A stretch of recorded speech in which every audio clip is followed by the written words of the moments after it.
see this play right here next to me. This was Jaylen Brown's shot with 3.2 seconds left in the fourth quarter, and this was originally called a foul by Buddy Hield, and then it was overturned. If you think the refs screwed over the Celtics for the Celtics-Pacers game in the fourth quarter, I want you to go on ahead and like this video for me. I feel it. Smitty feels it. Like the video if you feel the same way.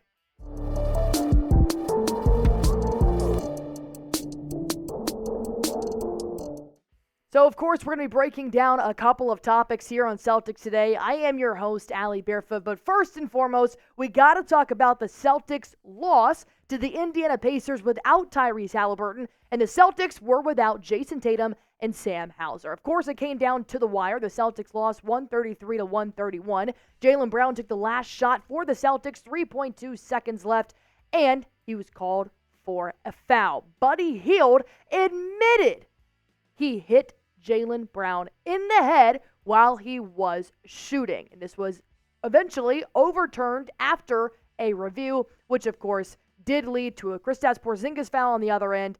And we did have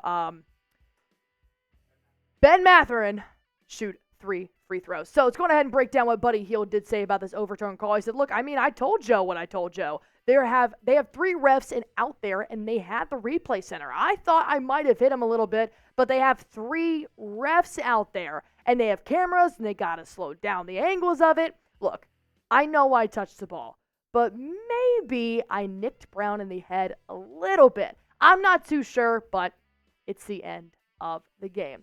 Hield knows what he did. Hield knows that his right forearm hit Jaylen Brown in the head while he was trying to defend the shot. Did he touch ball? Yes. Did he touch Jaylen Brown's head before he touched ball? Yes. So, Jaylen Brown's natural reaction here was to investigate the call. Brown postgame said, I think we got the right to be upset. That one should be investigated. Of course, like I said, after this play happened, after the call was overturned, the Pacers got the ball back. Kristaps Porzingis fouled Ben Mathurin on a 3-point shot, and he made 2 out of 3 free throws, and the rest was history. And this is not the first time the NBA has seen this. This has been a continuous thing throughout the season, including coming from none other than King James himself, which just did happen to him a couple of games ago when his foot wasn't on the 3-point line, but the ref said it was, even after the review, so they called it a 2-point shot. LeBron James tweeted out and said, look, see what I'm saying? JB clearly got hit in the back of the head. They reviewed the play just to reverse it and say he didn't. Man, what? Good-ass game to have an ending like that, and y'all see why I'm going to be apeshit. That was a good use of emojis there.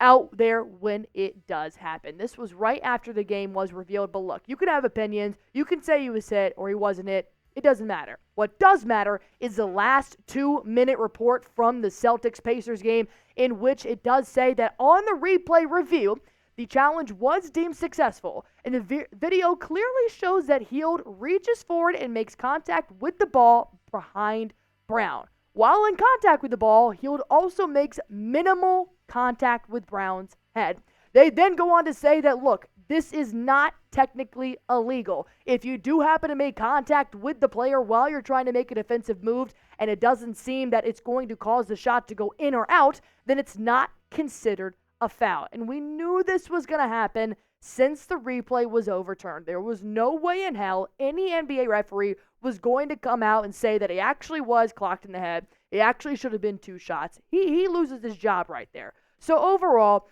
they deemed it not a foul, which of course did not lead Jaylen Brown to the free throw line, and the Celtics did lose by 2. Look, I'm not one to blame a game on the refs. I'm not. The Celtics did not help themselves in the third quarter, in the third and fourth quarter, I should say. I understand that. And I'm not really into conspiracies all that much. But producer Smitty did find this interesting fact here about Mr. James Williams, the NBA ref. And if you look at that little circle right there, it looks like my man is from Indianapolis. So official James Williams is an Indiana guy. Not saying this has anything to do with the call.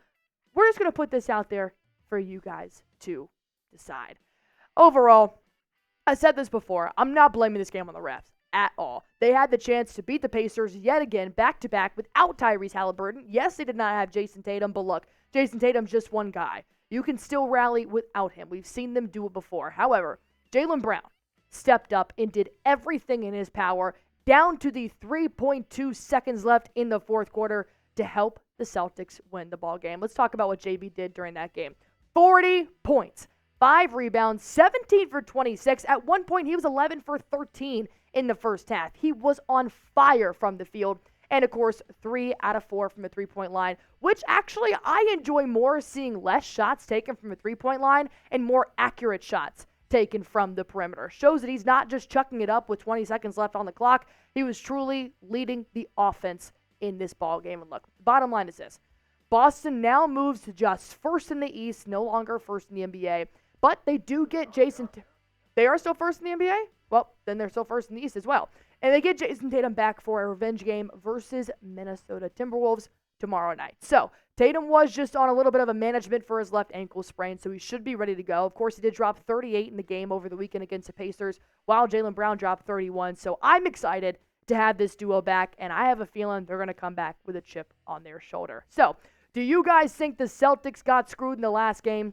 In the game last night? Go ahead and comment why or why not. If you want to blame it on the refs, this is a safe space. If you don't and you want to talk about how the C's could have done better in the second half, also a safe space. You guys know Smitty and I love to comment back and have a conversation with you guys. So go on ahead, sound off in the comments and let me know your thoughts on last night's game. But overall, I think that although it is one player, that one player is pretty special. We're going to talk about Jayson Tatum here and his injury report coming up in the second half. But first, I do want to talk to you guys about Factory Meals, one of the sponsors here on Celtics Today. And this is a fresh, never frozen meal service, ready-to-eat delivery service right to your door that is going to make your life 10 times easier. I promise you that. Why? Because it's made my life 10 times easier. If you guys are looking to get off a nice kick to the new year and you're looking to eat healthier like I am, they have a ton of options that are actually dietitian approved, and they do follow a healthy lifestyle. You can do keto, you can do protein plus, you can do a vegan type of option as well. Anything you guys are looking for, you can find right here at Factory Meals. They have over 35 different recipes that are actually crafted by real-life chefs. These are meals that are ready in less than 2 minutes, never frozen, no mess, no prep, no fuss. All you have to do is heat it up and enjoy your food. If you guys want to go ahead and get started at Factory Meals, just go to factorymeals.com/NBAchat50. Use promo code NBAchat50 and you're going to get 50% off. One more time, go to factorymeals.com/NBAchat50. Use promo code NBAchat50 to get yourselves 50% off and enjoy yourself some good, healthy meals.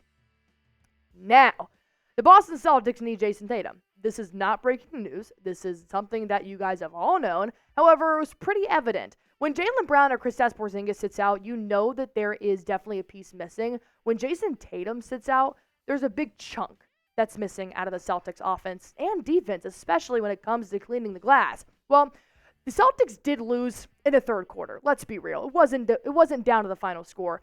They came out of the locker room completely flat. And they did what the Celtics have been doing for the past couple of games of digging themselves in a hole and spending the entire third quarter digging themselves out of it. They did lead, but their biggest lead in the second quarter was 11 heading into halftime. And then it was after Halliburton's injury.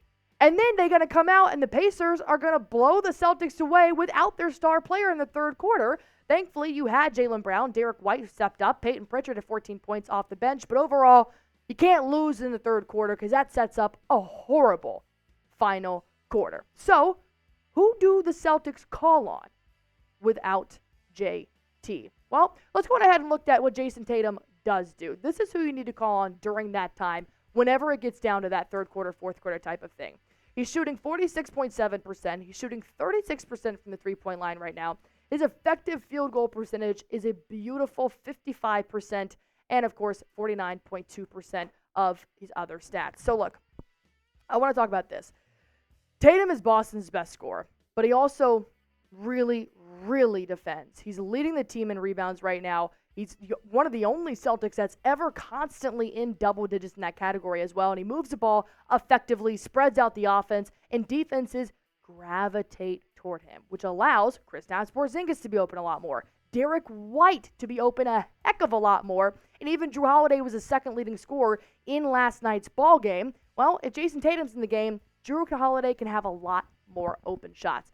Tatum plays, Pacers don't score 44 points. And they probably keep that lead, maybe not the whole 11 points because the Pacers are a very high-scoring offense, but they at least still keep the lead at a half. And I fully believe that. And the way that the Celtics came out, it would have been different to have Jayson Tatum. However, Jayson Tatum doesn't think he's playing up to his best potential right now. He said, what I'm doing might not win MVP, but just trying to help us be the best team in the league.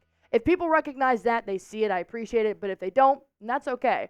Jayson Tatum is not a guy that is here to get glory. He is here to win Banner 18. So, Jayson Tatum's January stats so far in the 3 games that he has played, of course, he did sit out last night just because they wanted to give him a little rest on that left ankle sprain, and I completely agree with this choice. 32.7 points per game. That's crazy numbers. His rebounds, he's averaging a double-double right now. You want to know who else is? Jokic and Embiid and Giannis. Field goal percentage, 54%. Three-point percentage is beautiful of 58%. I have loved 2024 Jayson Tatum as much as I've loved 2023 Jayson Tatum. Clearly, he makes a difference. If you take out that 32.7 points per game, somebody has to step up for the Celtics. And I think Jayson Tatum is one of the most consistent NBA players that the Celtics have and in the league right now. So overall, can Jayson Tatum be the best player on an NBA Finals team? Because we've seen JB step up. Kristaps Porzingis has been a beautiful addition in the offseason. Jrue Holiday and Derek White have definitely shined this year. So can Tatum be the number one and help the C's finish? Type Y for yes, type N for no. And speaking of helping the C's finish, they're going to have one more game tomorrow night for Jayson Tatum to come back, bounce back, and help lead his team to another victory. This is a game 1 of a 2. They're going to play on Wednesday and the Bucks on Thursday. So they're going to take on the Timberwolves, but there is an injury report that did just come out earlier, about 10 minutes ago, so it could change. Jrue Holiday is questionable for tomorrow night with a right elbow sprain management. Al Horford is questionable for tomorrow night's matchup. He's dealing with a non-COVID-like illness. And then Kristaps Porzingis is questionable for a right knee contusion. So I will keep you guys updated on whether or not those 3 superstars will play in tomorrow night's ball game. But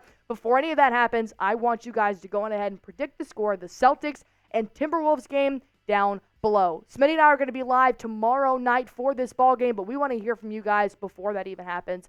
Go on ahead and comment it down below. And you know what? If you guys enjoyed today's video, or if you're just a little bit still ticked off at how the refs handled the last night's situation, I want you guys to go on ahead and like this video if you think the refs didn't make a good choice last night, and if you want the Celtics to win tomorrow.